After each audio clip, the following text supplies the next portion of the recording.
كله غلي، كله غلي ما عدا البني ادم. اروح للفكهاني يذبحني، اروح لبتاع الخضار يقول لي طبق السلطه بقى ب5 جنيه، بتاع البيض يولدني.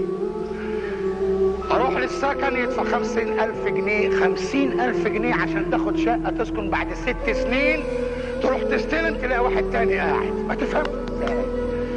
كله بياخد في كله، كله حاطط ايده في جيب التاني.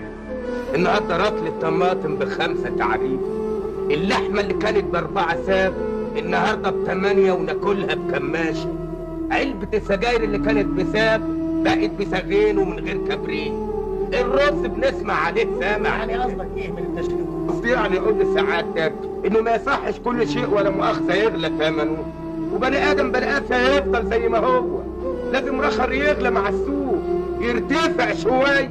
طب ما فيش حاجه هترخص؟ حاجات كتيره هترخص ونبيتها بسعر التراب، انا وانت والاستاذ وحضراتهم اجمعين